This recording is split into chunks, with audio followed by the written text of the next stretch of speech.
আমাদের দেশনেত্রী বেগম খালেদা জিয়া দীর্ঘদিন অসুস্থ থাকার কারণে ফ্যাসিবাদ আওয়ামী লীগের যেভাবে ওনাকে আটকে মিথ্যা মামলা দিয়ে হয়রানি করে অসুস্থ করে ফেলছে এবং আল্লাহর রহমত যে 5ই জুলাই ছাত্রদের গণঅভ্যুত্থানে সবার সহযোগিতায় উনি আমাদের বাংলাদেশ জাতীয়তাবাদী দলের বিএনপি চেয়ারপারসন দেশনেত্রী খালেদা জিয়ার জন্য বর্তমান সরকার তাকে চিকিৎসার জন্য যুক্তরাষ্ট্রে লন্ডনে পাঠান এবং দীর্ঘদিন উনি 4 মাস থাকার পরে আজ আমাদের মাঝে ফিরে আসছেন।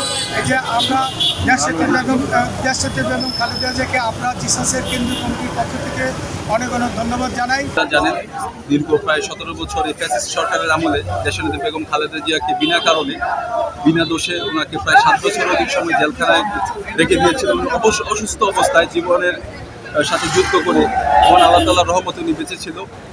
তারপর দীর্ঘ এই 5 তারিখের পর উনি উন্নত চিকিৎসার জন্য দেশের বাইরে যায়। ওখান থেকে উনি সুস্থ হয়ে আবার আজকে বাংলাদেশে ফিরে আসছে। বাংলাদেশের সবচেয়ে জনপ্রিয় নেত্রী হচ্ছে দেশনেত্রী বেগম খালেদা জিয়া। এই দেশের মানুষের জন্য উনি আপোষ করেননি।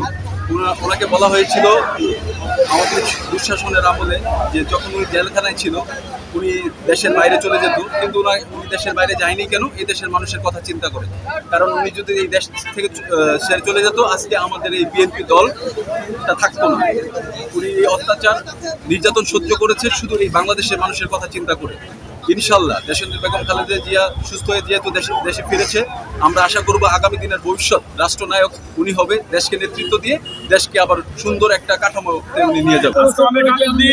দেশনেত্রী বেগম খালেদা জিয়া আমাদের মা, তিনি দীর্ঘ 4 মাস চিকিৎসা শেষে আজকে বাংলাদেশে আসতেছেন।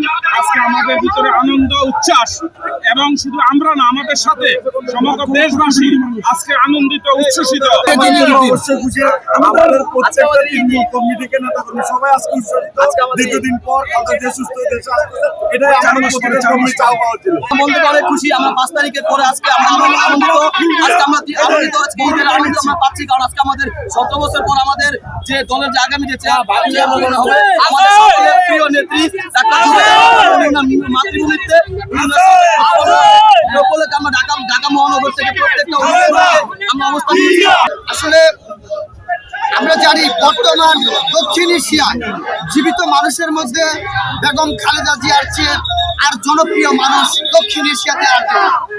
সেই এমন একজন জনপ্রিয় বাংলাদেশের সাবেক 3 প্রধানমন্ত্রী বেগম খালেদা জিয়াকে দীর্ঘদিন স্বৈররানী শেখ হাসিনা কিভাবে অত্যাচার নির্যাতিত করেছেন এবং অন্যায়ভাবে তাকে কারাবন্দি করে বছরের পর বছর ওই অন্ধকার প্রকোষ্ঠে কাটাতে হয়েছে। তিনি মৃত্যুর সাথে পাঞ্জা লড়েছেন। তিনি জানতেন মৃত্যু নিশ্চিত। এটা জানার পরেও তিনি সেই স্বৈররানী ফ্যাসিস্টের সাথে কোনো প্রকারের আপোষ করেননি। দেশ, জনগণ এবং গণতন্ত্রের স্বার্থে তিনি আপোষহীনভাবে লড়ে গেছেন। তিনি বলেছেন বাংলাদেশের মানুষ এবং বাংলাদেশ ছাড়া পৃথিবীতে কোনো আমার নিজস্ব কোনো জায়গা নেই।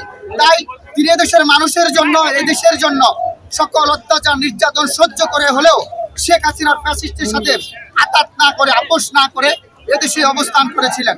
আমরা দেখেছি তিনি মৃত্যু পথযাত্রী অবস্থায় যখন বাংলাদেশের ছাত্র জনতার অভ্যুত্থানের মাধ্যমে বাংলাদেশ থেকে ফ্যাসিস্ট শেখ হাসিনা পালিয়ে গিয়েছে, বাংলাদেশ একটু নতুনভাবে স্বাধীন হয়েছে। সেই স্বাধীন বাংলাদেশে আমরা বেগম খালেদা জিয়া তখন সে মুক্ত হয়েছে এবং তার চিকিৎসার সুযোগ পেয়েছে। তিনি বিদেশে গিয়েছেন, চিকিৎসা করেছেন। আল্লাহর অশেষ রহমতে তিনি আগের চেয়ে অনেক ভালো এবং আমাদের মাঝে ফিরে আসতেছেন।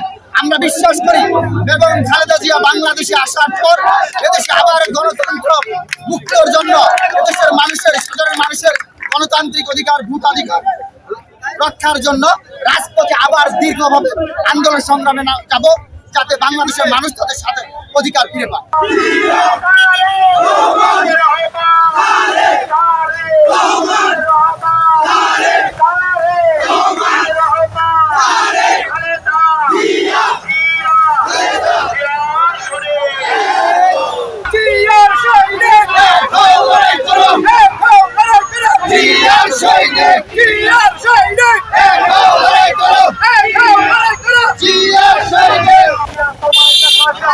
সবুজের পতাকা